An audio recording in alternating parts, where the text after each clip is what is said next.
What time is it? Over 5 ounces.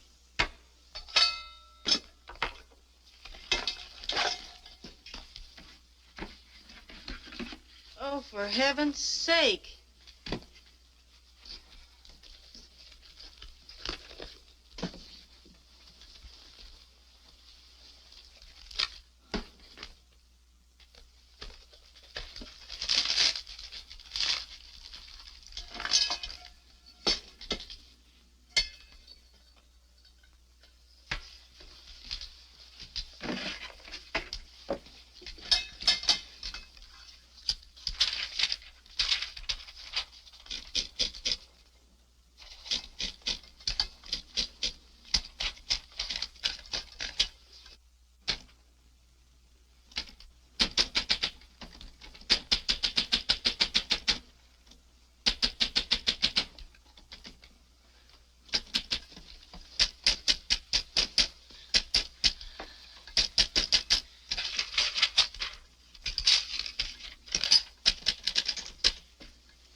Margaret. Oh, I thought you were awake. I just figured out the most terrific slogan. As one advertising man to another, you'll love it.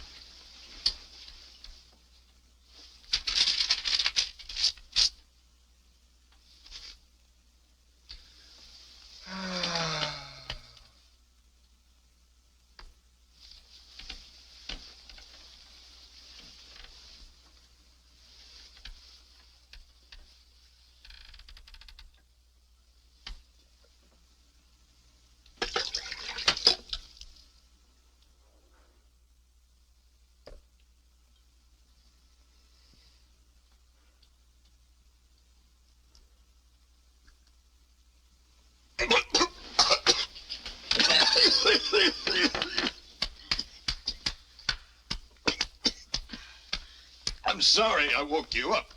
Shh, don't talk. Just relax. Thanks, I'm all right now. You can go back to sleep. No, I know when I'm licked. Let's hear it. Hear what? The slogan. I knew you were faking. I'm sorry. Well, remember, I've been telling Egghead for a month he's got the wrong slant on the psychology of advertising hats. That's why we haven't landed the Tapple hat account. Clients can sense that sort of thing. Tapple, the hat that defies time. It's terrible, isn't it? Now, I'll tell you why. Your male hat buyer doesn't give a hoot how long a hat's going to last. That's why durability slogans won't sell hats. They're fine to advertise balloon tires or pyramids, but not straw hats. Hey, you're not listening. I am. If you'd rather sleep, okay. No, darling, I'm wide awake. Well, it came to me in my sleep. A Tapple hat is the lightest hat in the world, and I can prove it. I'm dying to hear it. Well, I thought of 3 slogans to prove it. The first is a light lid for worried heads. Don't you think it's bad psychology reminding people they're worried? Why don't you say it? Margaret, I love you very much. But these are my slogans. Let's not collaborate. Oh, all right. Number 2, if you can't wear a feather in your cap, wear one on your head. That's too pessimistic. I think you should say... Darling, the only thing that'll make me love you more is when you learn to respect my ability. I respect your ability, but you asked for my suggestions. No, I didn't. I don't need any creative help from you. Just your approval. Oh. Because, you see, I think number 3 is really the one. What's that? Short, dignified, tells the full story. You never know you're wearing one, but other people do. How's that? That's wonderful. You think so? Oh, darling, if that doesn't land the Tapple hat account, I'm a ringtail baboon, which I'm not, am I, honey? No. No, you know, the psychology's all right. You think the words... Oh, they're perfect. Great exploitation possibilities. Show Tapple hats being weighed in every Tapple show window. Will you have to share the bonus with the sales department? 5,000 smackers, undiluted if Tapple topples. That's my deal with Egghead. Hey, where are you going? Well, I've got to think. Oh, no, you've thought enough. Let's lie here and drink. How much is a round trip to Bermuda? 300? That leaves 4,700 for sunburn oil. You haven't changed your mind about Bermuda and our honeymoon, have you? Now, why do you think I've been tying my brains into knots? Bermuda or bust, that's my battle cry. Darling. I got to think. Yes, sir, we have.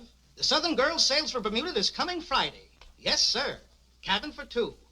Oh, the bridal suite. Yes, sir. Name, please. What? William Weldon? Absolutely not. You heard what I said, Mr. Weldon. Absolutely not. N.O. We're not holding any bridal suite for you. Who? It's Weldon again. You don't see why not. He doesn't see why not. Give me that. Mr. Weldon, in the last year, 4 of our ships have sailed with empty bridal suites. At the last minute, you have canceled your reservations on the Southern Rose, the Southern Belle, the Southern Beau, and the Southern Dream. Now you say you want to sail on the Southern Girl. Well, nothing doing, Mr. Weldon. We've lost enough money on you. From now on, our reservations are strictly COD. Now, wait a minute, Admiral. Talk to him. Let me go. I don't suppose you've looked at the Merchant Marine Passenger Code of You're late. only going to get him mad and he's going to hang up on you. Listen. Here, let me take it. Hello? Hello, this is Mrs. Weldon. Now, don't humor me. Yes, of course. After all, we don't have to go to Bermuda No, for no, this is not a gag on Mr. Weldon's part. He's very sincere. People are very happy He's been going trying to Niagara take me Falls. on a honeymoon for over a year. Yes, I even have my trousseau. Well, I assure you I've been much more disappointed than you have. Now, I'll tell you what you do. You reserve the cabin until 6 o'clock tomorrow afternoon. That won't lose you anything. That's right. And I'll be in with bags of gold before 6. All right? Oh, thank you so much. Goodbye. See? You hold it for us until 6. Little Miss Fix-It cooled him off, huh? You're not angry. Well, why should I be angry? We're going on our honeymoon, aren't we? Not if you call me Little Miss Fix-It. Well, that's what you are, aren't you? Why be ashamed of having the finest, noblest character since Little Lord Fauntleroy? Why not glory in it? Why not advertise it? Wait a minute, I'll think up a slogan for you. Bill. I'm sorry. I'm afraid it's too late for our honeymoon. The golden moment has passed. It'll never be too late for our honeymoon as long as one of us can hobble around without crutches. He'll save the cabin till 6 tomorrow. Mm-hmm. Bermuda. Palm trees. Guitars. The jungle. And you.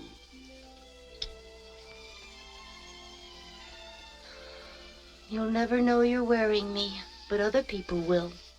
Oh, if Tapple only comes through. He will. Now, don't clean anything up. We'll have another party tonight to celebrate. Leave everything just as it is. Oh, sure.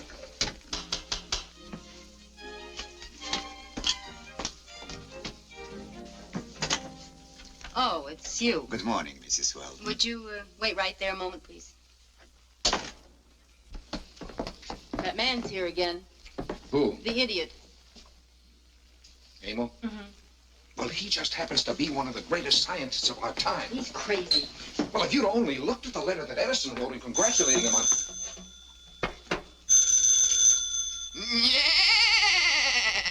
Weldon Stables, Busher speaking.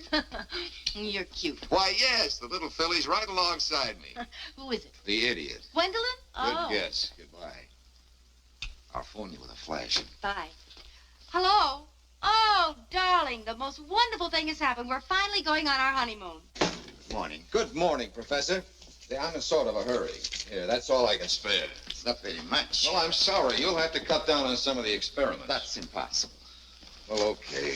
Here's another 5. When can I speak to you? This afternoon, 5 o'clock in my office. I will bring you a full report. Fine. Well, so long, huh? I gotta catch the 812. Mr. Weldon. Good luck.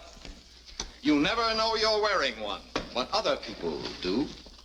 I don't like slogans. But Mr. Tapple, I have been in the advertising business for 20 years, Mr. Tapple. This is it. I know. it'll sell hats, Mr. Tapple. I know a little about selling hats myself. Granted. That's why you'll buy this slogan. It doesn't quite sell me. Mr. Tapple doesn't like slogans. Look, I'd like to demonstrate something. I'm afraid we've given you all the time we can spare today, eh, Slocum?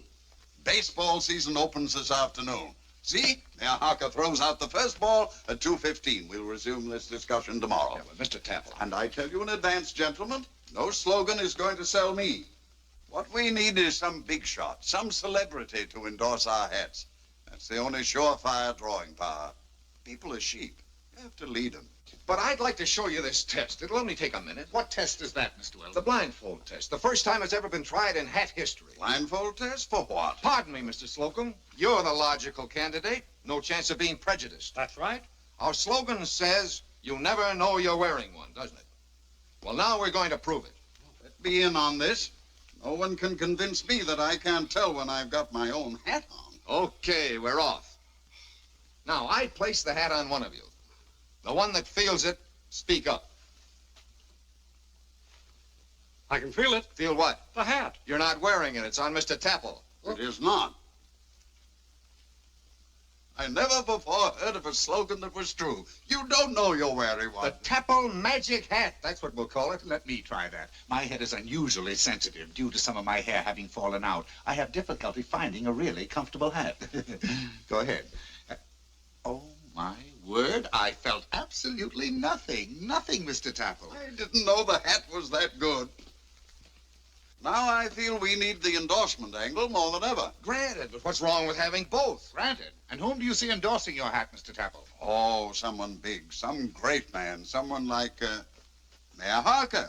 Dandy Jim, the perfect endorser. Oh, I don't think Harker will do it. He's refused to endorse any product. He won't refuse this one. Leave it to me, boss. Why, I tell you, Weldon, you won't even get in to see him. I'll see him at the ballpark. Nonsense. All I want you to do, boss, is pull some wires and get me the box next to the mayor's. Can you swing it? Done and done. Miss Hunter, get me the Star Ticket Agency. Hello, get me Mrs. Weldon, please. Get the Star Ticket Agency. This is Mr. Tapple. It's very important. Get me my publicity department. Mr. Tapple, if I get Mayor Harker's endorsement, do we get the account? Absolutely. Dandy Jim wearing a Tapple hat? It's perfect. Okay, you get that box, boss, and the account's in the bag. I'll get it if I have to buy the Star stadium. Ticket Agency? Hello, Publicity honey. department? How do you like those bombs? Oh, I please? know he's not there. He's here. Swell, huh? Get me Mr. Well, get into your best sarong and meet me at the stadium, by the box office under the L. No, not yet. I'm going to close the deal at the ballpark. Your Honor, let's look at the human angle.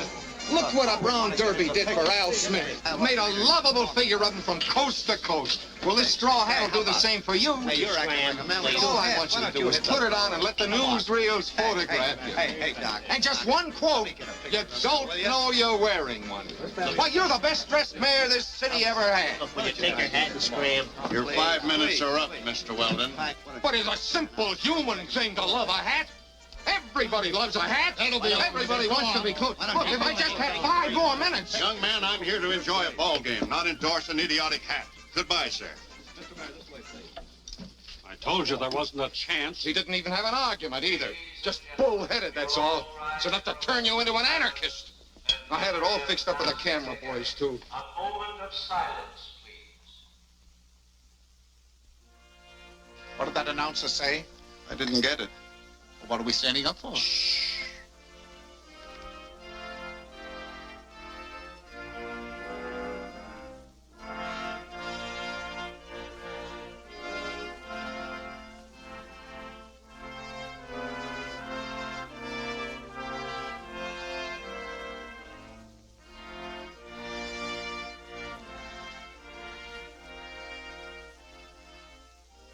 Take it off, Mayor. Take what off? Your hat I've got it off. doesn't look right. Shut up, will you? Hey, you down there! Take your hat off! Mr. Mayor, look this way. They're yelling at you, Mayor. What for? Your hat. Take off that hat! You're mad. Take off that lid! Where'd this come from? What's the idea of wearing your hat during the ceremony? I didn't know I was wearing one. Thank you, Mayor. That's all my husband wanted you to say. Thank you. Mayor booed for wearing hat during ceremony. The mayor says, direct quote, I didn't know I had it on, unquote. Now remember, Mr. Temple, this is just a rough layout of the way the ad will look. It's great. It's wonderful. I like it. Margaret, you have done something that is going down in the annals of advertising. Something that will be an inspiration to every advertising man when things look darkest. Oh, please, J.B., there's no occasion for oratory. Modest as always. Mrs. Weldon ran my business for me for 3 years, Mr. Tapple. Never took any credit. Insisted on posing as my secretary. Well, this afternoon I was only carrying out my husband's carefully laid plans. Wasn't I, dear? You snatched the battle right out of the fire, and I'm sure Bill is a big enough man to admit it. Gentlemen, when my wife goes into action, she makes the U.S. Marines look like a still life. That's fine. That's the way I like to hear a husband talk. Bill, it was your idea, your slogan. But you rode to the rescue, Margaret. That's right. Most thrilling thing I ever saw a woman do. And here is the check for the bonus. Oh, thanks, J.B. Oh, Bill, it's for $5,000. Well, that's nice of you, J.B. Thanks. I never parted with $5,000 more happily. Oh, Bill, we're going. Yes, dear, we are. See you in the morning, boss, and I'll fix up these layouts before we leave. I'd like to have the little woman in on this, Crookshank. Mr. Tapple, when you buy Crookshank's service, you get Mrs. Weldon thrown in automatically. She is our inspiration department. She works behind the scenes. Oh, Bill, come on. Own up. Who figured out that slogan? Well, I don't like to take any credit away from my little genius here, but it came to me in my sleep. I'll bet she whispered it in your ear. Oh, that's silly. Bill made it all up, everything. He's the best advertising man in the business, J.B., and you know it. I'm afraid you can't win that argument today, darling. Goodbye. Goodbye, gentlemen. Thanks for the bonus, J.B. You earned it, Margaret. I'm so excited I can hardly talk. Let's enjoy it in silence. Bill, you're not angry. What about? The way it turned out? It turned out very well, I thought. Well, I mean the way they talk, that asinine egghead. Honestly, he just made me sick to my stomach. Make it 2 stomachs. And you're not sore at me, Bill? You're not married to an ungrateful cat, Margaret. I yield to no man in my admiration of you. Of course, you might have let me dig up another pudding-headed celebrity, but that would have been wasting time, 2 hours at least. No, yours was the better way, darling. And all I can say is that you were superb. You are sore. Only full of awe, darling. There's nothing like being married to a brilliant woman. Bill, don't save it up till we get on the boat. Save what up? The hollering. Our honeymoon's going to be very quiet and efficient. And don't worry about anything going wrong. If it does, you'll straighten it out.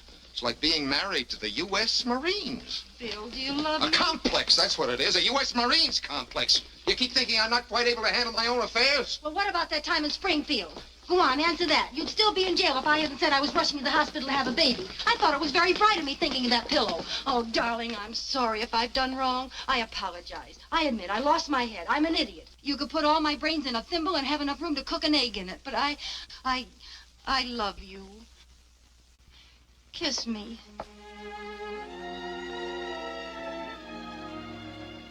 You're a genius.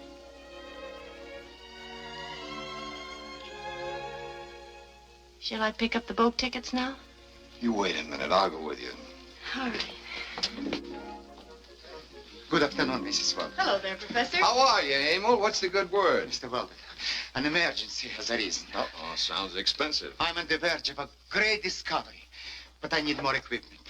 I must have $148.50. Are you serious? You can't afford anything like that, Professor. Mrs. Weldon, please believe me. Every penny goes into my work. I spend nothing on myself. Emil, we can't afford it. Pardon me, but that is like saying you cannot afford to become rich. Professor, you said you'd make us rich by manufacturing rubber out of ordinary banana skins. We bought you $75 worth of bananas, and all you proved is that banana skins are still garbage. Mrs. Weldon, the theory was absolutely sound from a scientific standpoint. Well, Bill went without his lunches for 3 months to make up that $75. Mr. Weldon, you are my partner. You must listen to me. Not this time. No dice. Please, make him at least listen to me. Bill. Go ahead, Professor. Thank you very much, Mrs. Weldon. I'm working on an embalming fluid. I'm afraid we don't need any today, Professor. Please, this is not an ordinary embalming fluid. This is something revolutionary in plastics. It's a fluid which will convert people into glass. And in any position. What? Everybody who dies can pick out in advance what kind of statue he wants to become. Mr. Weldon, stop and think what this means. It will do away completely with cemeteries. Nobody will want to be buried. You will not help? It's a fascinating idea, though. Glass mummies. Living statues. Let us model you for eternity. Don't die. Join our art colony instead. You provide the clay, we do the rest. Choose your attitude for always. The thinker. The discus thrower. September morn. Every man his own headstone, uh-huh. It excites the imagination, does it not? Without doubt, it is worth an investment of $148.50. You know, we can't handle it, Professor. You'll have to deal me out on your human glassware. I will wait. Perhaps you will change your mind. Let's go, Margaret. Goodbye, Professor. I'll phone you when we get back from Bermuda. Oh, by the way, I almost forgot. I brought you a little present. This is something which I made out of the embalming fluid. Thanks. I'll keep it till I need it. You don't have to wait. You can use it now. I think I'll wait, Professor. I haven't decided whether I want to be the discus thrower or the thinker. No, it's not for embalming. It's only a byproduct. You put it in your face instead of shaving. What does it do? It shaves you. Wait a minute. You mean it'll take his whiskers off? Yes, instantly. Does it hurt? No, it feels good. And it smells nice, too. You mean it'll shave him without a razor? That's right. How long will it take? A minute. No water? No rubbing? An instantaneous shave? Emil, don't fool me.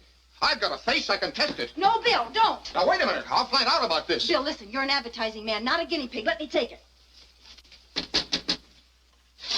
I'll be through in a minute. Would you come in, please? I want to talk to you. If you got any complaints, go and make them to the union. Would you like to earn $5? Doing what? Well, come on in, I'll tell you. Weldon? Oh, I'm glad I caught you. I wanted to make sure that... What's going on here? JB, you're just in time for an experiment. Give me $5. You'll have to bring me up to date on this, Weldon. We're going to take this man's whiskers off by rubbing him with that cream. No razor, no lather, just the cream. Oh, that's impossible. We'll know in a minute. Hey, what about my $5? Here you are.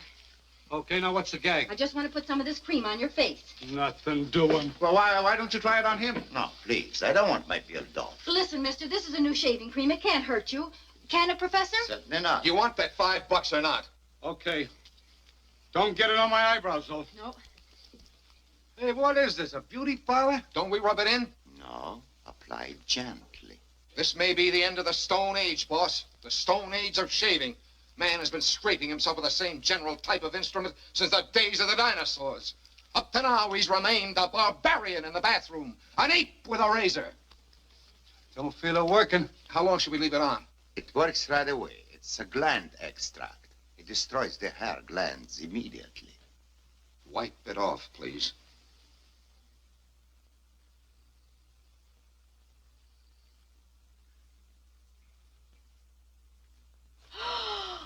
The miracle of the century. Look at that face. Look at that face. Oh, that's unbelievable. I want to see. Professor, does this stuff cost much to manufacture? Nothing.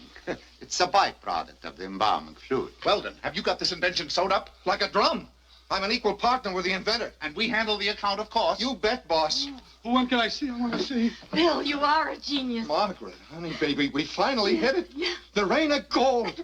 You plug along, and all of a sudden, yeah, you busher. You're out in front with a derby in your paw. Get me Winterbottom shaving products. I want to speak to Mr. Winterbottom personally and rush it. Hey, I want to buy some of that stuff. You hear that, Margaret? That's the voice of the public. Mr. Winterbottom, please. Hey, listen, J.B., don't talk about this on the phone. Of course not. You're right. We'll call on him. Come on, Margaret, you stay here. Take care of the professor. Guard him with your life. All right. Bill, what about our tickets to Bermuda? Forget about him. We're going on our own private yacht with a gold smokestack. Where the devil is my hat? You've got it on. Have I? Of course. These stupid tapple hats are a menace. You never know you're wearing one.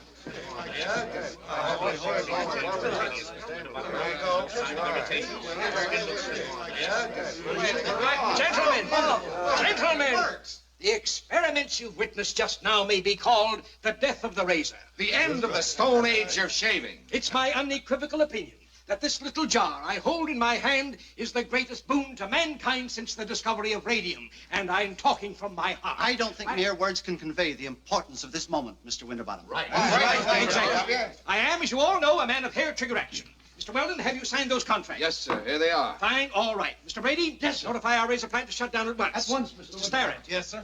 close down our shaving cream factory and make arrangements to dispose of all our stock on hand. Right, sir? Give it away if you have to. Yes, sir. Mr. Beitler, Yes, I sir. want you to arrange for a 1-hour radio program nightly beginning at once. Okay, Chief. Mr. Cruikshank? Yes, sir? I'm prepared to put $5 million into the largest, most intensive advertising campaign ever launched in this station. I'll have all the decks cleared for you, sir, by tomorrow morning. Too late. I'm in action, I tell you. I want a press conference in the ballroom tonight. And I want the biggest celebrities in the world present, unshaven. Oh, dear. Mr. Smith. Yes, sir. Get Governor Fox on the phone. Okay, sir. Governor Fox? He's starting a new election campaign tomorrow. He'll be glad to act as guest of honor. It's 6 o'clock, Mr. Cruikshank.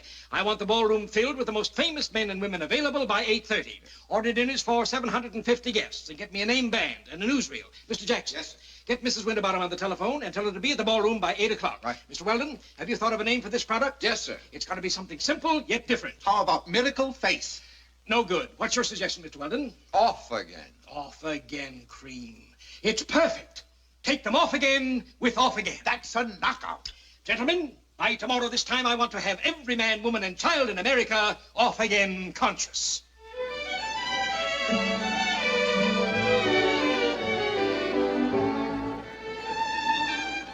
Some service, APW. Look, every unshaven celebrity in town is here tonight, including one of Hollywood's most famous motion picture stars. Unshaven.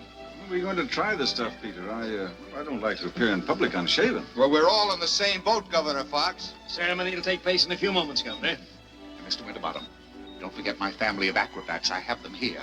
2 generations, all with the same tufts of hair on the left cheek. A sort of a mole condition, I think. Excellent work, Cruikshank. See, that's great. That's an angle we overlooked. Mole beautifier. Very kind of you to favor us, Mr. Parks, Larry Parks. As a matter of fact, my beard's pretty heavy. Shaving's quite a problem. I'm looking forward to your invention.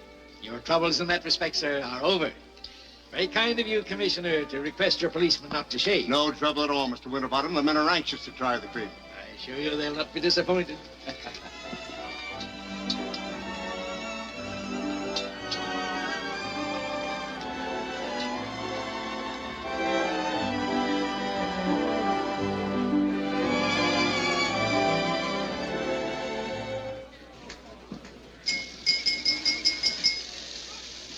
Ladies and gentlemen, there will be no speeches tonight, but I'd like to take a moment to introduce 2 of our most distinguished guests. His Excellency, the Governor of this state.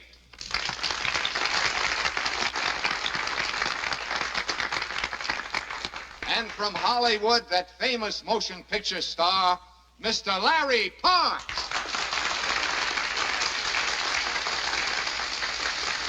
Mr. Winterbottom has assembled this throng of dignitaries and celebrities for one purpose only. He desires to perform a miracle in the open, a scientific miracle, under the eyes of a score of cameras, a miracle which will change the face of the world. Spotlight, please. All right, gentlemen. We will apply the cream.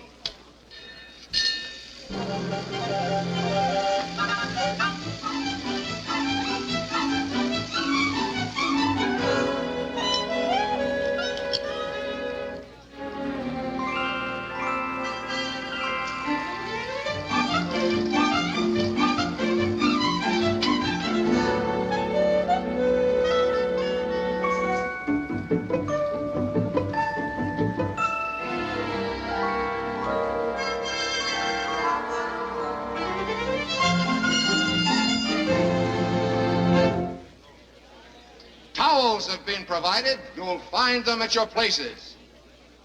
The cameras are turning, ready to record the first miracle of Off Again. All right, gentlemen, remove the cream.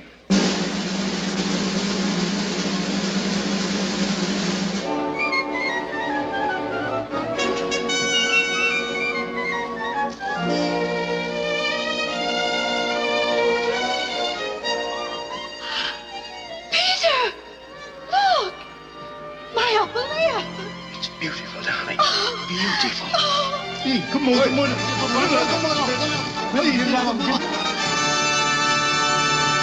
Why, my beard is off. And here, ladies and gentlemen, is the real hero of this occasion, Professor Emil Glinka, the new Edison.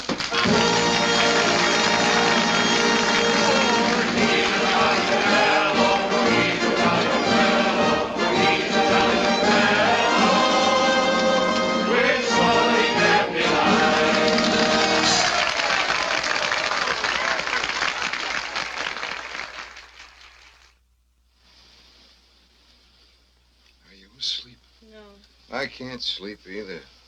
Something I said, honey? Oh, no, darling. I just don't think you're right, that's all. About what? About not having a personal maid. But, Bill, with a cook and 2 housemaids, a chauffeur, a laundress, and a butler, we'll just be bumping into servants. There'll always be a crowd around. Well, it puts me in an awful jam. In what way, dear? Well, how can I have a valet if you don't have a personal maid? It'll look too selfish, or even worse, like I'm a softy. All right, honey. I'll have one. Thanks, darling. You're very sweet. That's all right. Now go to sleep. I hope we don't change, Bill. Oh. Well, we've been so happy as poor people, and now... How much did you say our share would be? Roughly 15 million a year for the rest of our lives. We better take another sleeping pill. 'Cause I couldn't stand it if you changed. And I can't imagine a millionaire whinnying on the telephone like a horse. Well, this one will. Stop worrying. Honey, do we really need 3 automobiles and a special room for my furs? That's silly. All right, but you can't leave sables and minks lying around the hall like those ice skates. No, I suppose not. I'm not going to be any use to you at all. I can see that. Please, Margaret, you're just trying to pick a fight. No, I'm not. But you needed me when we were poor little nobodies. I meant something to you, and I helped, too, even if you did holler. But now we're going to be lost in a forest of butlers. Oh, Bill, I'm scared. Oh, don't talk crazy. Mrs. Winterbottom told me that they were happier when they had 1 room and a Murphy bed. Now they have separate bedrooms. Awful. Now go to sleep. I can't. I just love this room. And now we're going to have 20 bedrooms and I won't even be able to find you. That's no fun. Darling, we'll only have 1 bedroom. You promise? I promise. All right. Then I'll know you haven't changed. It's Hortense, Mrs. Winterbottom. Good morning, Mrs. Winterbottom. Shall I draw the curtains? Yes, please, Hortense. I think I'll have breakfast on a tray. Yes, Mrs. Winterbottom. Where's my little Toto? Toto, come right here and say good morning to Mama. Toto, come right away. Stop barking at Mama.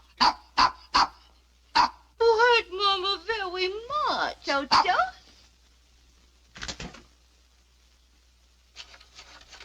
Oh, he's sick.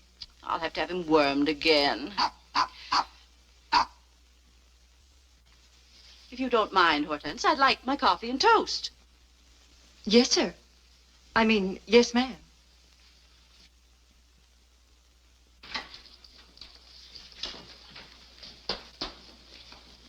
Good morning, madam. Did you ring? Yes, Harold. Have you the paper and the morning mail? Yes, madam. Thank you. Oh, Harold, this is for Mr. Winterbottom. You mustn't get us mixed up. No, madam. Oh, before I forget it, I want you to have him wormed. Who, madam? Toto, of course. Yes, madam. Anything else, madam? Yeah, tell my poor little Toto I want to see him right away. Yes, madam. Get out and stay out. 1 moment. Who are you? Never mind who I am. I'm going to have... What are you doing in my wife's bed? Peter! Is it you? Yes, it's me. Mr. Winterbottom, excuse me. I thought you'd... Shut up and get out. Yes. Take that horrid thing off. It's not at all funny. Look who's talking. What has happened? What's happened is I've grown a beard. I've grown a beard overnight, and so have you. You've gone mad. Don't sit there like an ostrich. Here, look. Overnight. Oh! That confounded off-again cream backfired. It turns you into a monkey. Overnight. When I woke up this morning, I thought I was having a nightmare. No, take it easy, Harry. Get me a scissors. No, you'll cut yourself. I've sent for a barber. Don't do that. Listen, it doesn't make any difference to me. I love you as I always did, Harry. Listen, darling, I've got a lot of ground to cover today, and I... Excuse me, sir. There are some gentlemen downstairs to see you. From your office, sir. How do they look? Rather strange, sir.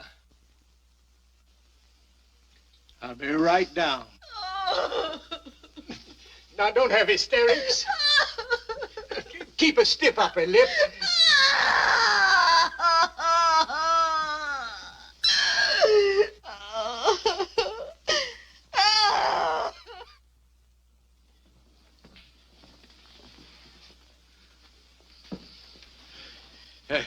Good morning, gentlemen. Good morning. Morning, Chief. A little early for you, gentlemen, isn't it?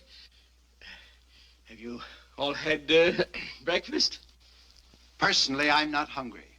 I'm afraid, P.W., we're in a little hot water today. Where's that jackass Crookshank? He's on his way over, Chief.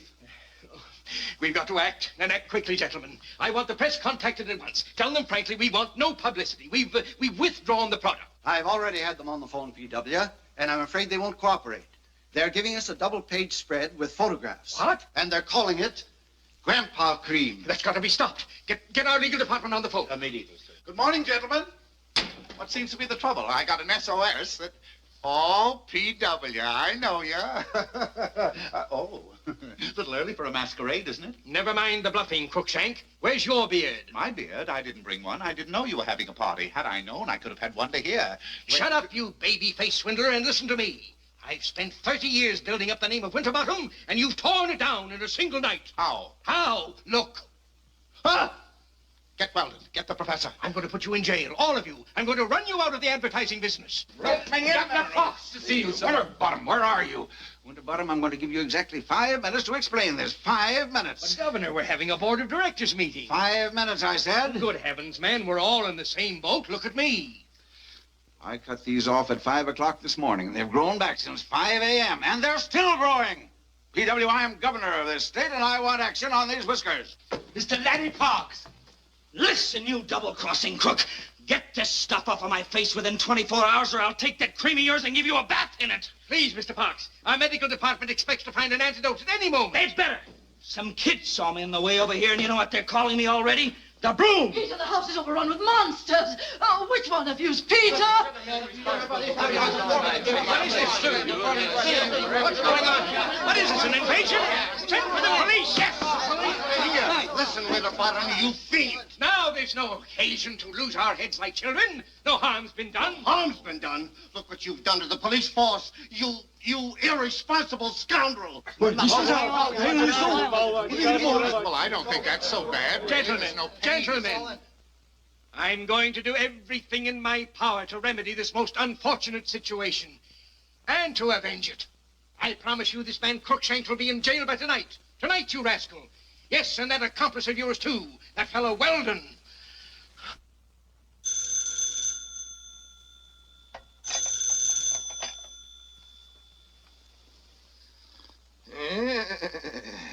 Weldon Stables. Busher speaking. No time for jokes, Weldon.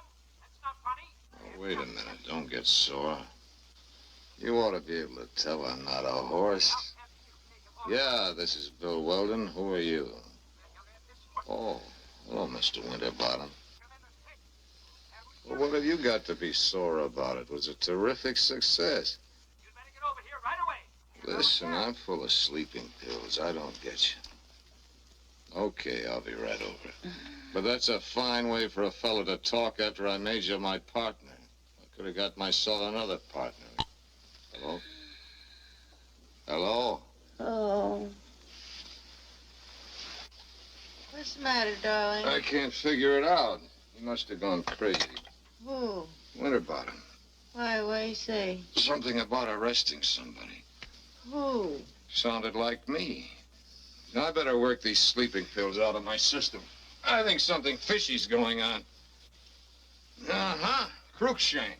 I don't trust that egghead. He said something about the professor, too.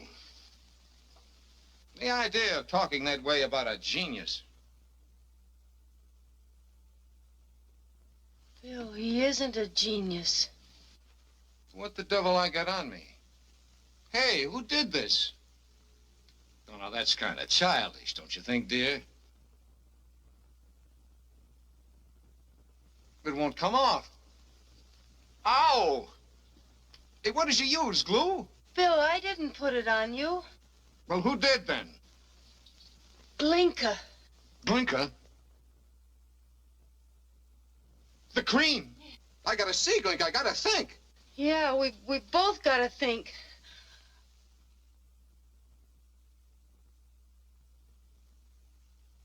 How long will it take, Doctor? A few hours, no more. At present, your pituitary glands are busy growing hair. They were overstimulated by the salve. I'm injecting thyrochloride. It'll quiet the pituitary glands. It won't grow anything else? No, not that I can foresee. May make you a little dizzy, a little sick at your stomach. But by this afternoon, you'll be able to shave and stay shaved. Well, Governor, you're next. You'll be rid of that crop in time for dinner. I'm giving you till 5 o'clock to clear this matter up, P.W. That's all.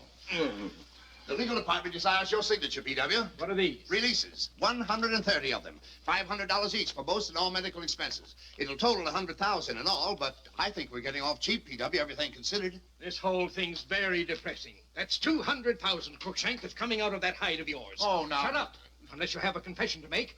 Any news of Weldon? Not yet, sir, but the police are hot on his trail. Governor, Weldon's the real culprit. This man Crookshank's just a tool in his hand. Weldon's our man, and when we find him, I'm going to use every resource of the Winterbottom Enterprises to have him jailed for life. Excuse me. There's a Mrs. Weldon who insists on seeing you, Mr. Winterbottom. I don't want her. I want her husband. Let her come in, P.W. You may get his whereabouts out of her. Yes. Bring the woman in.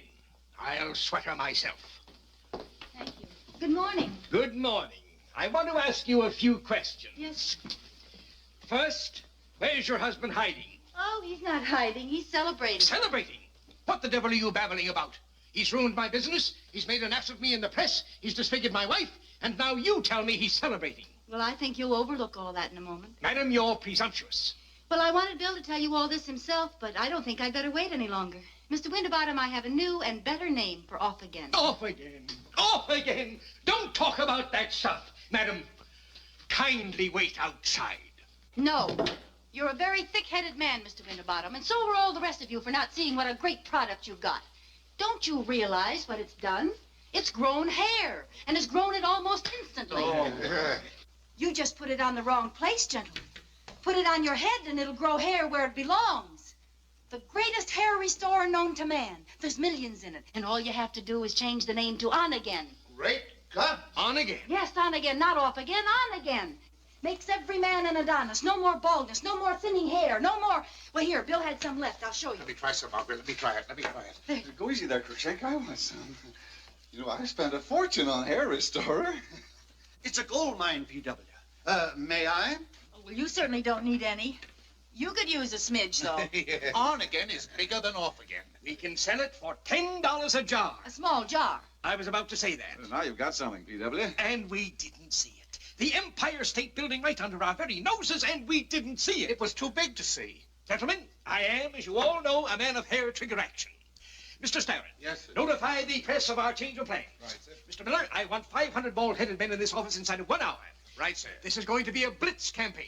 We don't need any outsiders for this experiment. Governor Fox and Mr. Crookshank and this gentleman will do. Madam, no woman in history has done a finer bit of thinking. I want to thank you. You saved the Winterbottom Enterprises. You brought joy into the world. Joy and beauty. Oh, she has, huh? Bill! Oh, Bill!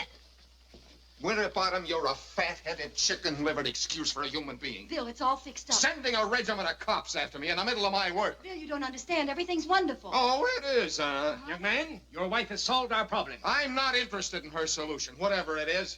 I was working on the problem with Professor Glinka when your Gestapo descended on me. I was able to shave and stay shaved. No thanks to you, we'll have off again licked inside of a week, won't we, Professor? I would like to make a statement. Later, Professor. There isn't any off again. It's on again. Bill, it grows hair. I know it does, but we're going to cure that. We don't want it cured. We want it to grow hair. That's crazy. Who wants to buy a beard grower? Not beards, Bill. Hair on your head. Who the devil wants hair? I do. And there are millions like me. It'll make millions of dollars. You're out of your mind. It doesn't compare with off again. It's just a sop for a handful of eggheads. Listen, Winterbottom, this thing of hers means nickels, pennies. Young man, we're not interested in your offices. Instead of standing here bellowing like an ape, you ought to go down on your knees to your wife for what she's done. How about some lunch, gentlemen? We'll have it in the commissary. We can discuss our plans there. Do you care to join us, Mrs. Weldon? No, I'll join you later with my husband. Your husband, madam, had better go home and learn how to knit or crochet, anything that'll keep him out of mischief. You can release these men, officers. I won't press charges. Thanks to your wife, Weldon, and nobody else. Come on, boys. You're making a big mistake, Weldon, not getting on the bandwagon. Things looked pretty black until Margaret here rode to our rescue. Oh, please leave us alone, J.B. Don't worry, Crookshank. She can handle him with one arm tied behind her back. Mr. Weldon. Professor, would you step outside a moment, please? I'd like to speak to my husband alone. Go ahead, Emil. Wait for me outside. I am worried about the new use of my byproduct, Mr. Weldon. I think we should tell the gentleman that it's basically an embalming fluid which I have dreamed of all my life. Its true function, once I have perfected it, is to preserve people after death by converting the human flesh into eternal glass. But in its present state, it seems the byproduct is really unpredictable. It may do one thing, it may do another. It's only going to do one thing, Professor. When we're through with it, it's going to remove hair from the human face, not grow it. I'll see you in a few minutes. This time, my dear, you're not getting away with it. Don't call me my dear. Oh, Bill. Listen, Miss Fix-It. From all I've heard, I gather it's the Marines again. Well, you're taking that great, big, wonderful brain of yours home, my dear, and keeping it there. Of all the idiotic Badinsky tricks you've ever pulled on me, this one's the worst. This one's unforgivable, do you hear? I say it's unforgivable. All right. You made a monkey out of me in front of those dimwits. I can understand about that. You can't help it. It's second nature with you. But you've done something a little bigger this time. You spiked the biggest project that ever hit this country with your daffy idea, and they bought it. They're going to grab a handful of dimes instead of letting me go ahead and perfect something that may be worth millions. And you're proud of yourself, too. You're a very ungrateful and silly man, Bill Weldon. Prancing in like a prima donna and pulling the rug from under me. I put up with it ever since we were married. Well, I'm through putting up with it, understand? From now on, you're staying home washing dishes with a muzzle on. You're talking like a spoiled child. Spoiled, am I? A wrecking crew, that's what you are. That's what you've always been. They arrested you. You'd have been in jail by I'd this rather time. be in jail than with a butterfingered octopus tripping me up every move I make. Now you listen to me, Bill Weldon. You're burning up because you made a fool of yourself and went off half-cocked like some idiotic kindergarten wizard. That's all that's the matter with you. You're too small to take advice or help or criticism. You're an ego without any guts. And you're gonna face it here and now and stop yammering like some... So long, Wonder Woman. Where are you going? Professor Glinka and I are going back to our kindergarten. Bill. I've had enough. You can wrap up this marriage and send it to the cleaners, madam.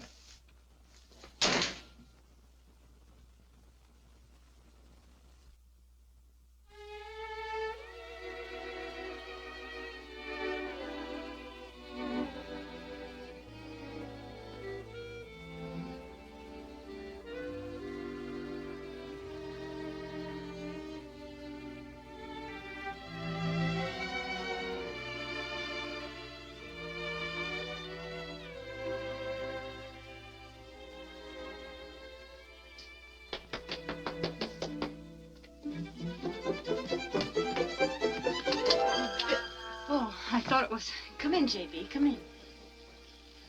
Margaret, look. It's real? J.B., you look simply unbelievable. Did it sprout all at once or in sections? It came in, Margaret, like a mist. Then it began to bloom.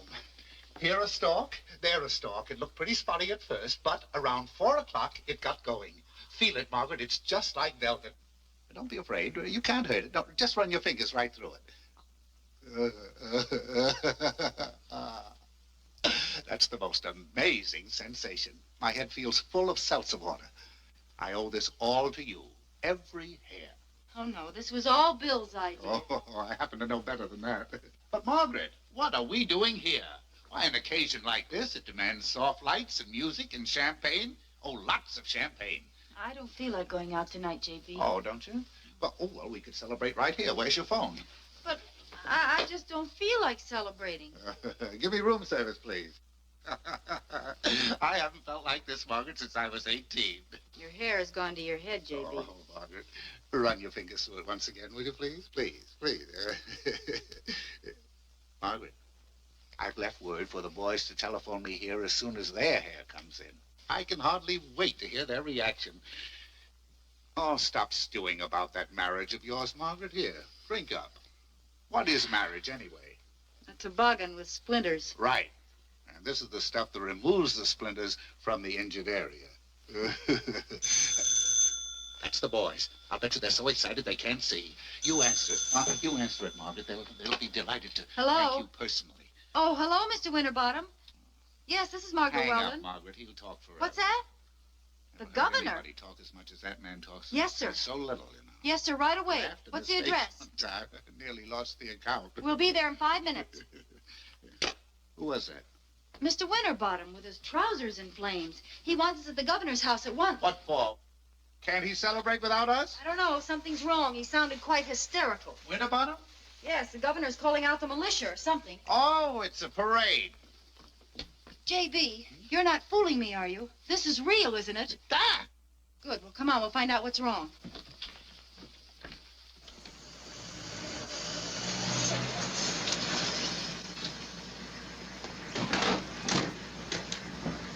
That you, Crookshank? Yes, sir. The new Crookshank. Hurry up. We may be too late. For what? I don't know. The governor was hysterical. Didn't make sense. Frankly, I'm prepared for the worst. I'm Mr. Winterbottom. Yes, sir. I believe you're expected, sir. Mrs. Weldon?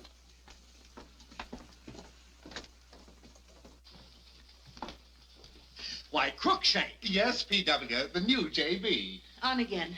I'll inform His Excellency you've arrived, sir. Thank heaven he's alive. By the way, sir, 2 of your associates have already arrived. Will you wait here, please? Who are you? I'm Beitler, P.W. I'm Starrett. Holy suffering Moses, I'm ruined. Are you in any pain, gentlemen? No, P.W., I just feel a little dazed. We didn't count on anything like this. It was a terrible shock, P.W. For a time, I thought I was going blind. I was better off with my toupee. How did it happen? Blinker. What? The professor, he warned us that the cream was unpredictable, that it might do anything. Didn't the governor say anything definite? He wasn't even coherent. He just raved, and then he started crying. Shh. You may come in now. What is it, Doctor? On again? I'm afraid so. Is he in any danger? No, not at all.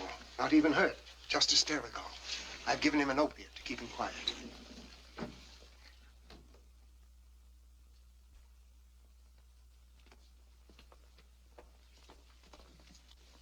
I got here as quickly as I could, Governor. You're all right? He must have put it on wrong, Doctor. Properly applied, you know, it's simply miraculous. Miraculous is exactly what it is. Do you want them to have a look, Governor? Turn on the light, please, nurse. In 35 years of medical practice, I've never seen anything exactly like this. It looks like glass. That's just what it is. Well, show 'em, Doctor, show 'em.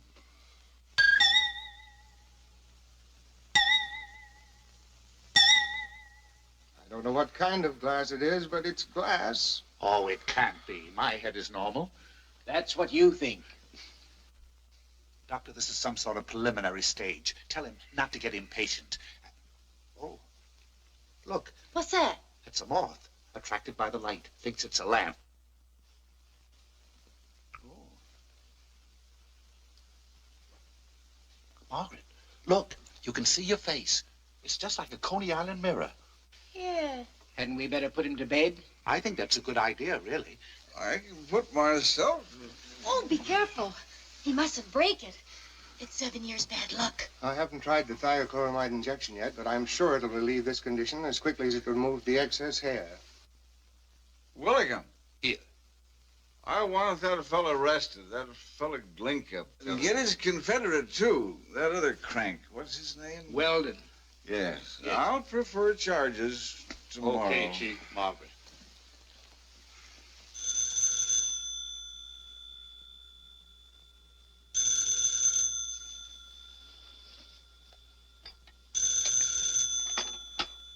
Hello?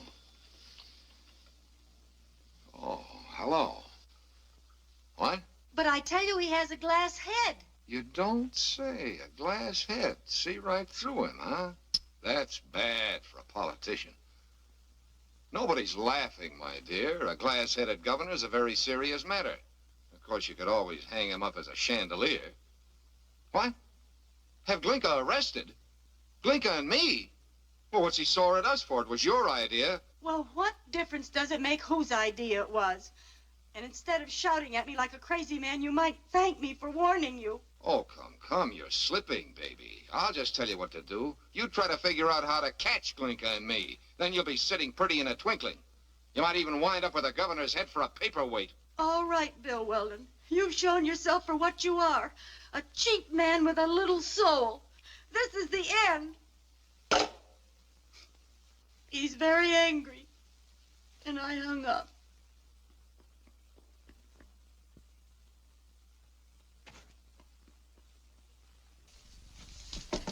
Hey, Emil. Are you in there, Professor? It's me. Hey, we're in trouble, Emil. It's pretty bad. So? It seems that stuff of yours is screwier than ever. Governor Fox put some on his head this morning, and now he's sitting home with a glass. Hey! Look, what's that? It's a rose. No, that. Oh, that. It's a corpse. Oh, just a corpse, huh? Who is it? Number 742. I bought him this afternoon from a friend. You're quite a shopper. Does it seem extravagant?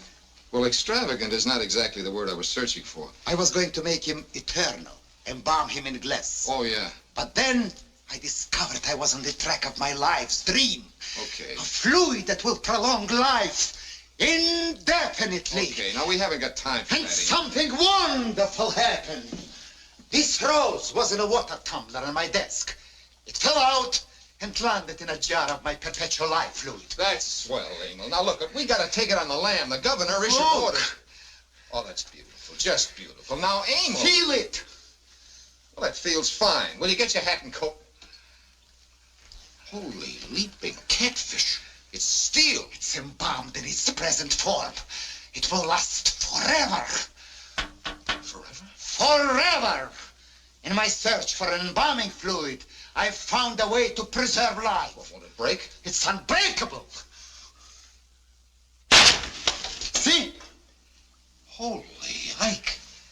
A perpetual flower. Why? Hey, wait a minute. I've got a name for it. The forever flower. Smell it. The perfume is as strong as before. Say, Emil, you've really salvaged something out of this whole mess after all. I thought you'd be happy. It's not as big as off again, but it's a small fortune anyway. And it can't possibly backfire on any human being. Well, they can use these flowers for every kind of decoration there is. On buildings, moldings, chandeliers, automobiles, women's hats. Listen, Emil, that's the cops. The governor sent them to arrest us. We gotta beat it. Arrest us? What for? We're turning his head into a goldfish bowl. Come on. But I cannot leave now. I'm about to make the most important experiment of my life. If you don't want to spend the night in shade, But get out of here my right notes, now. my tests, my experiments. Well, we'll take what we can carry and lock up the rest.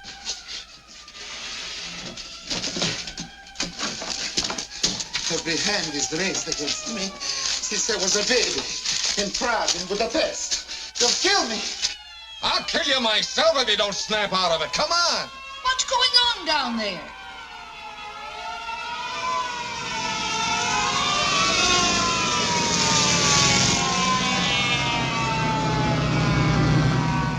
Emil, this way. Come on. Run, Emil, run.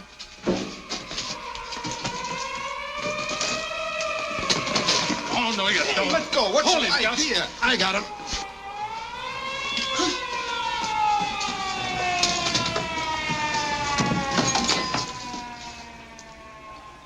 Dan, you and Ike see if there's anyone in this shed.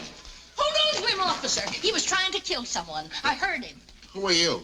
Mrs. Jasper, I live here, and I heard him, and I saw him not more than 3 minutes ago trying to kill that poor little Professor Glinka. Madam, will you please mind your own business? Shut up. Don't speak to me, you murderer. Why, Professor Glinka was standing right in the doorway over here. Clinker. That's the guy we're looking for. What's your name? Bill Weldon. Weldon, you're under arrest by order of the governor. Right in here, officer. He's dead, he's all cut up. Oh. Customers are stiff in there. Well, that's just a... Ow! Slap the cuffs down. Hey, wait a minute. You're making a mistake. That's not aim. Ow! There he is, Gus.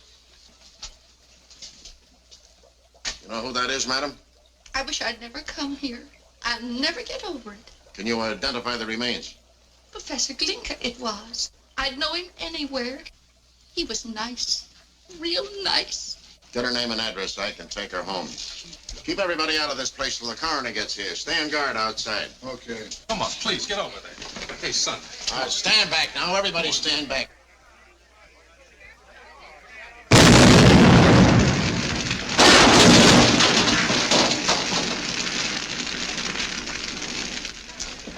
Phone the fire department. All right, keep those people back. Well, it's a fine trick, young fella, but it's not gonna work. Huh? You set that fire to conceal the body of your victim. That's what you done. How could I? I was standing right here. You're working with a slow fuse, but you ain't gonna get away with it. Now, come on, get moving. Come on, make way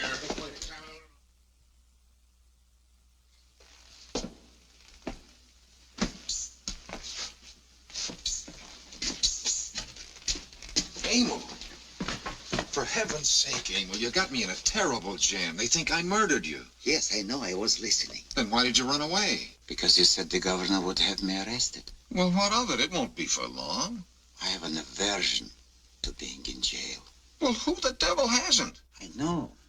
But my aversion is unusually pronounced. What about the Forever Flower? Don't you want me to sell it for you? How can I work up a publicity campaign when I'm in jail for murder? When I'm in jail for murder. Are you all right? I'm on the verge of an inspiration, a true inspiration. Listen, I'm on trial for murder. A brutal murder. The papers will play it up big. Well, I have no defense. None at all. So they find me guilty. Then what happens? They hang you. No, that's where you come in. They hang me? No, that's where you show up. You couldn't come any sooner because you were working on the Forever Flower.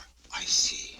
Now, all through the trial, I'll be talking about Forever Flowers. I'll have them in the papers every day. Then when you show up, you bring the finished product with you. They'll photograph it. They'll write about it. The case will be dismissed, but the Forever Flower will be famous. I believe you, Mr. Weldon. Now, remember, you don't show up until the day they bring in the guilty verdict. I understand. I will wait and work for the day when it will be not only Forever Flower, but Forever Man. Okay. Now make a big bunch of Forever Roses. We'll need them to pass around as samples when you show up. I will need money. Oh, doggone it, I'm broke. Shall I ask Mrs. Weldon for some? No, I don't want her to know anything about this. But where will I get money? Emil, you'll have to get a job. Say your name is George Smith. A job? Me? Sure, why not? All right, Mr. Weldon. I'll do it. For you. Hey, Emil. Yeah. You sure these flowers won't grow hair? I couldn't sell any hairy roses. Quite sure. All right. Goodbye, then. The next time I see you, we'll both be rich and famous.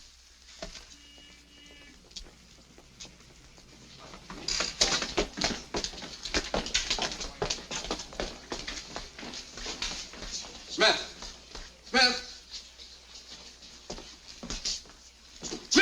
What? Who? Oh, yes, sir. I'll be with you in a minute. What are you doing down there?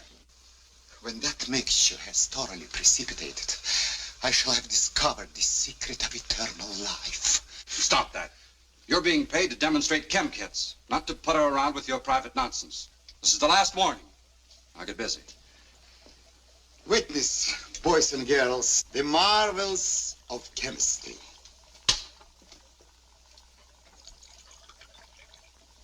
That's rather elementary, isn't it, Beaver Puss? At last. At last. Hey, show us how to make a bomb. An atom bomb. Ladies and gentlemen, you are privileged through no merit of your own to witness the greatest discovery since the invention of the wheel. The contents of this glass will enable a man to live forever for science.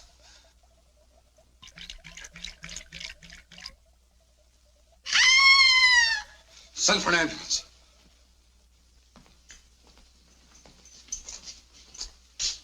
Sorry I couldn't get here any sooner, Bill.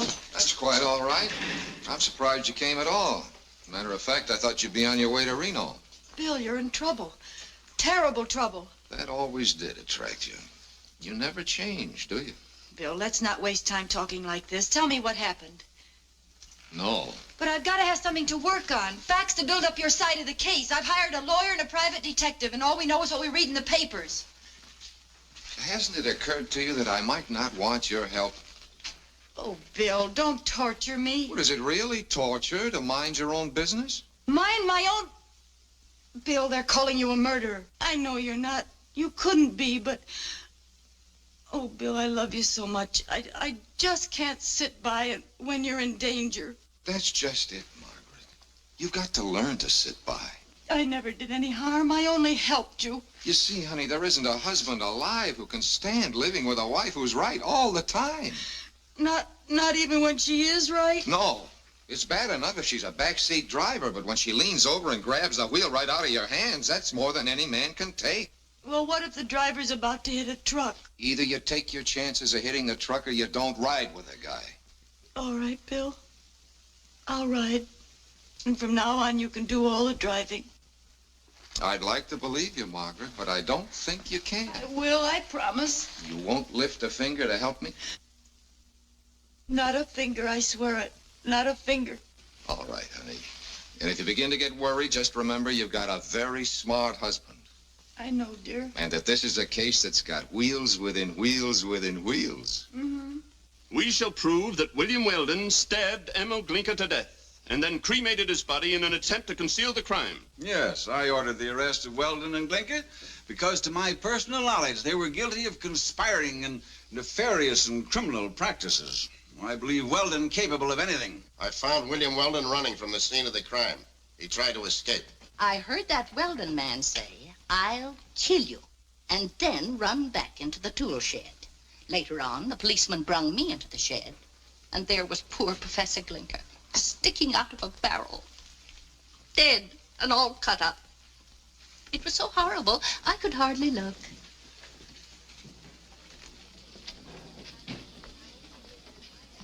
Your witness, Mr. Brewster. Your Honor, I'd like to question this witness myself. Why, you have counsel? I plead special indulgence, Your Honor. Bill, sit down. You're not a lawyer. Since it's my life that's at stake, I don't think my request is unreasonable. Very well, proceed. Mrs. Josper, you overheard Professor Glinka and myself talking in the tool shed. What were we talking about? I told you that already. You said you was going to kill him. No, I mean before that. He admitted it. Oh, good heavens. I don't recollect. Didn't you hear us mention the forever flower? The what? The forever flower. Nope. No. I never heard that. What's the purpose of this line of questioning, Mr. Weldon? When a miracle of ingenious invention is born in the mind of man, Your Honor, that miracle carries with it many rewards. Well? What was that miracle, you ask? No, I didn't. I will tell you, Your Honor. It was an item of perpetual beauty, a flower, one of God's own thoughts, as the poet says, and a flower not for today, not for 10 days, but a blossom that would breathe its fragrance for all time, a forever flower. I was a half owner in this unbelievably wonderful project, the forever flower. How then can the most simple-minded imbecile suspect me of murdering my chances for fame and fortune? Mr. Weldon. That's all, Mrs. Josper.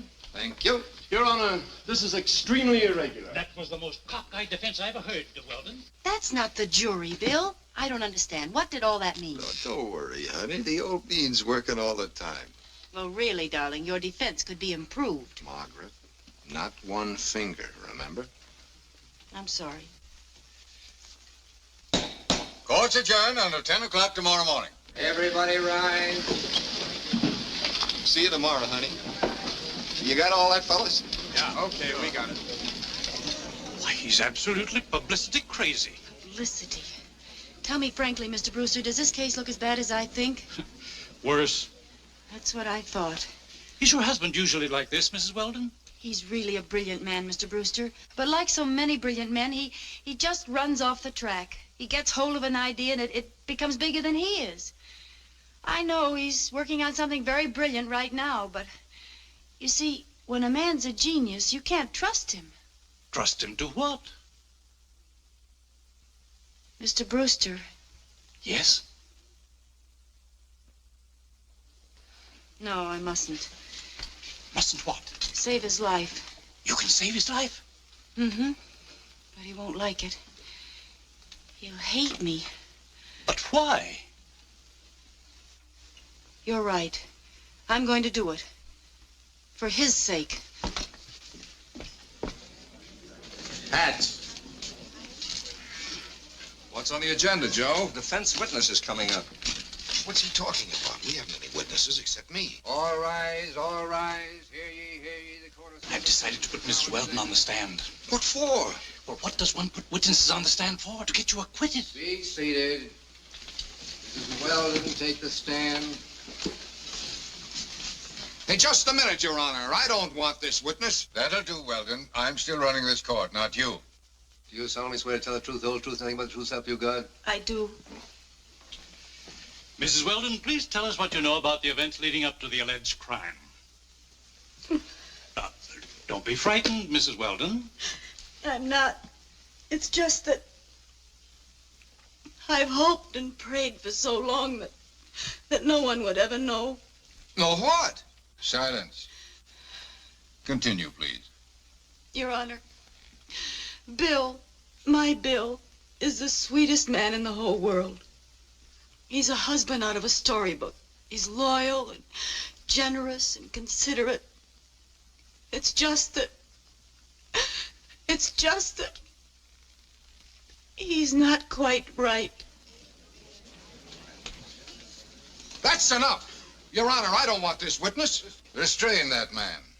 Another interruption and you'll find yourself in a straitjacket. Oh, don't say that, Your Honor. Don't say that. He's not that bad. Just a moment. Are you implying that your husband is not guilty by reason of insanity? Well, Your Honor, it's not for me to judge, but I do think that the court and the jury should learn the truth. Have you any evidence to indicate that your husband is insane? Must I answer that? Yes. Well, Your Honor, a great deal of the time he thinks he's a horse. He whinnies. He doesn't say anything, he just whinnies. I object, Your Honor. This line of defense was not indicated. Objection overruled. Is there anyone beside yourself who can support your testimony? Yes, sir. Practically everyone we know. Every time the telephone rings, I just shudder. Bill always answers it and whinnies. You see, he thinks he's Busher, the racehorse.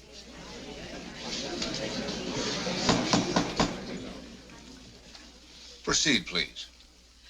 Well, Your Honor, one of Bill's best clients is Mr. Winterbottom. That's Mr. Winterbottom sitting over there. And that's Mrs. Winterbottom sitting next to him. My Bill got hold of some trick cream and they grew a mustache on her. Your husband tried to tell the court something about some flowers yesterday. Have you ever heard him talk like that before? Oh, yes. But never in the daytime. It usually came on late at night. Please calm yourself, Mrs. Weldon. Now, can you remember anything else your husband talked about in that vein? Yes, bananas. Tell the court what he did. Well, he took some of the money we'd saved and bought bananas. $75 worth of bananas. Then he threw the insides away and he saved the skins. They were just everywhere. You may question the witness now, Mr. Weldon. About those bananas. Didn't you egg me on to buy more bananas when I began to have some slight doubts about the process? Bill, I'd love to say what you want me to, but I can't. I'm under oath.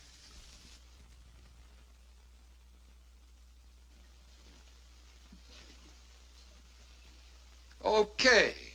So I'm a banana fancier, and I think I'm a horse. Those are your statements under oath. Yes, dear. You used to think my conduct was amusing and whimsical. Now you say it was insane. Don't you think your new viewpoint may be due to the fact that I no longer love you? I think you do love me, Bill. I think in your sane moments you've always loved me. All right, Mrs. Weldon, I'll leave you with that delusion. But let's get back to the point. Now, about that whinnying. Yes, dear? You know very well that was meant as a joke. You used to think it was funny, didn't you? Well, I don't think anyone else ever thought it was funny. Everybody thought so. I appeal to your honor. Wouldn't you think it was funny if you picked up the phone and heard, "Yeah, Weldon Stables, Busher speaking"?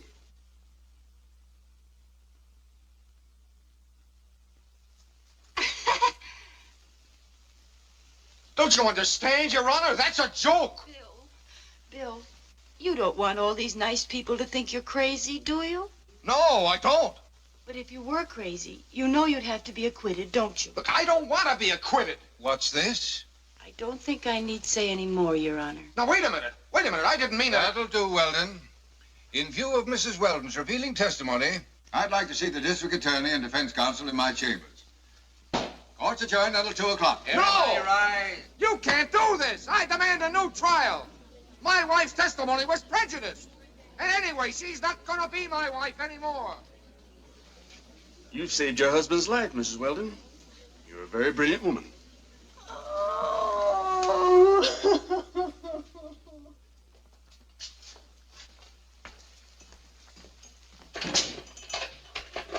Oh, it's you. He said it was Brewster. That's what I asked him to say. Bill, I had to Save it, Commander. I've got nothing to say to you.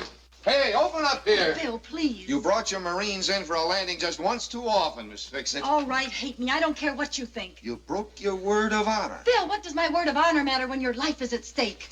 That's what it matters, right there. $1 million worth of publicity shot in the pants. What's that? That, my dear Miss Weisenheimer, is a forever flower. Oh, Bill, for heaven's sake, don't be silly. Silly? Why, you bubble-headed dunce. Bill. Trying to make a lunatic out of me, a certified lunatic. Bill, you didn't have a chance until I testified. So now I can go and spend half my life in the insane asylum? Well, it's better than being electrocuted. Oh, Bill, it won't be for long. I'll wait for you. We're both young. I'll come and call on you. I'll bring you soup. Shut up, will you? You and your know-it-all tricks, you've ruined me. Now, Bill. And you think you're so noble. That's the worst part of it, that phony, wifely nobility of yours. Bill, please, people outside will hear you. Let them hear. It's time somebody besides me knows what a brainless Bodinsky you are and always have been. Shut up. You've got to prove you're right. That's all love and marriage ever meant to you. A chance to win arguments. You're worse than a praying mantis. What's that? A bug that devours her mate while he's kissing her. That's you. Stop throwing things, you praying mantis. I don't have to put up with your tantrums here. I'm in jail, not at home.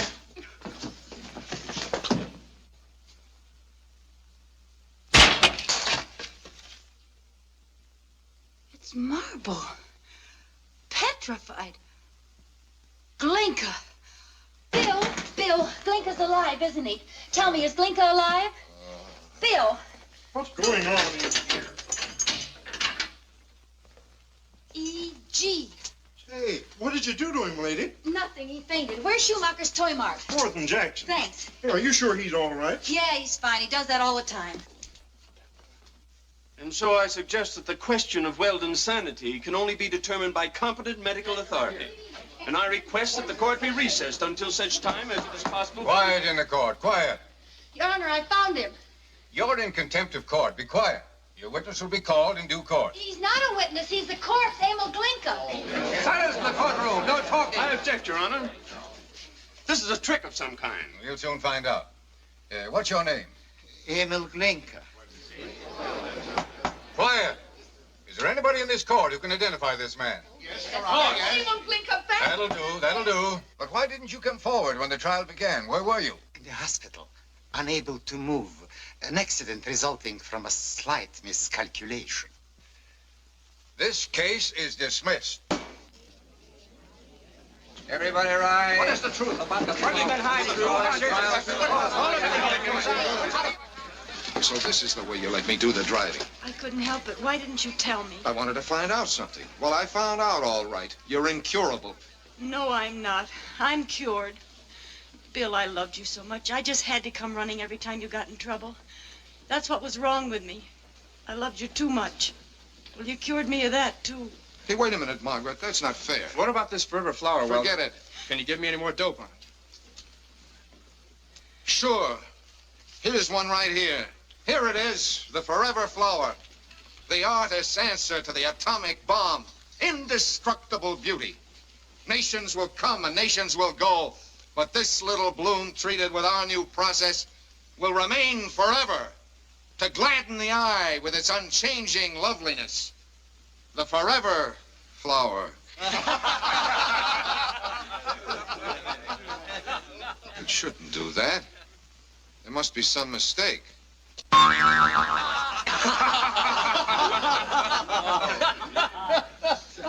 Well, back to work, I guess. Forever flower flops. Brilliant wife saves ad man's life. Sensation in courtroom as wife produces murdered professor. Darling, promise me you'll never again ride to the rescue. Oh, Bill, what If you see me facing a firing squad or tied to the tracks of an oncoming train, even if I'm sitting in the electric chair, promise me you'll smile and wait for a miracle. Well, suppose you were Suppose nothing, no matter what. Promise me. Well, Bill, I just couldn't let you... You've got to let me. Oh, Margaret, promise, and I'll love you forever. All right, Bill. I promise.